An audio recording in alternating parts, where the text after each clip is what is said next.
Assalamualaikum warahmatullahi wabarakatuh. Jumpa lagi di channelnya Sip Fam dan Gusmat. Sahabat beriman, sebelum melanjutkan ke videonya, jangan lupa like. Awal mula penyebaran agama Islam di Pulau Jawa selalu diidentikan dengan peran Wali Songo. Oleh mereka, agama Islam diajarkan kepada seluruh lapisan masyarakat Jawa yang saat itu menganut ajaran Hindu dan Buddha.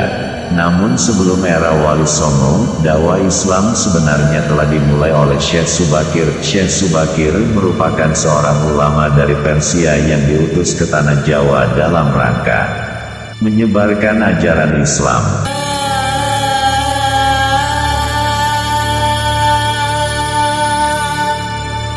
Dia sendiri diutus oleh Sultan Muhammad pertama dari Kekaisaran Ottoman di Turki pada tahun 1404 Masehi. Tak sendiri, Syekh Subakir bersama sang paman yang juga merupakan generasi awal Wali Songo, Maulana Malik Ibrahim, yang kemudian dikenal dengan nama Sunan Mutik. Di kemudian hari, sepak terjang Syekh Subakir dalam menyebarkan ajaran Islam dikenal luas oleh masyarakat Jawa. Hal ini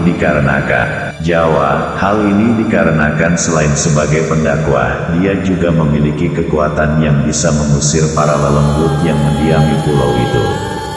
Berikut kisah selengkapnya. Sebelum Syekh Subakir, ternyata sudah banyak ulama-ulama yang dikirim ke Pulau Jawa. Namun mereka pulang dengan tangan hampa. Hal ini dikarenakan masyarakat Jawa saat itu masih kuat dalam memeluk kepercayaan lama. Masih banyak yang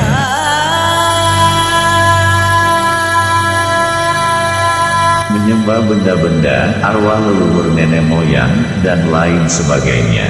Oleh karena itulah mereka mendapat tantangan berat dan hanya sanggup mengislamkan segelintir orang saja. Karena dikenal akan kesaktiannya, Syekh Subakir kemudian diutus untuk menginjakan kaki di Pulau Jawa dan berdakwah Islam di sana. Syekh Subakir juga seorang pengusaha ulung.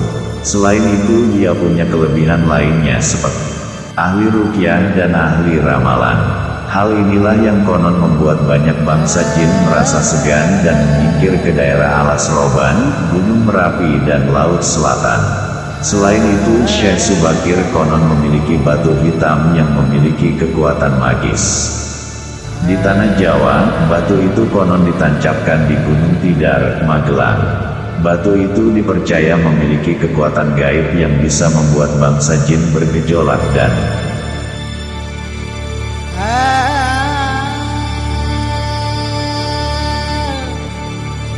akhirnya melawan Syekh Subakir.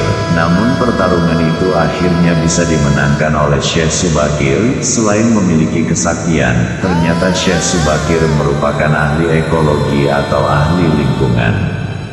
Ia melarang masyarakat untuk membuat sumur di kawasan Gunung Tidar. Waktu itu, larangan membuat sumur bertujuan agar sumber mata air di bawah Gunung Tidar tidak menjadi kering. Saat itu dipercaya, di dalam Gunung Tidar terdapat sumber mata air yang besar. Jika salah dalam membuatan lubang sumur dapat menyebabkan banjir besar yang bisa menenggelamkan penduduk yang tinggal di sekitarnya. Kisah kesaktian Syekh Subakir membuatnya menjadi terkenal dan masyarakat sangat fanatik terhadapnya. Karena kefanatikan itu bisa mengganggu ketauhidan masyarakat Jawa, Syekh Subakir akhirnya memutuskan kembali ke Persia pada tahun 1462 Masehi. Namun hingga kini, petilasannya tersebar di berbagai tempat di Indonesia. Salah satunya berada di Gunung Tidar. Hingga kini, sosoknya begitu melegenda di kalangan masyarakat Jawa dan sering dikaitkan dengan hal-hal yang mistis. Semoga sedikit sejarah mengenal Syekh Subakir ini dapat menambah wawasan kita. Jika ada salah, mohon maaf. Assalamualaikum warahmatullahi wabarakatuh.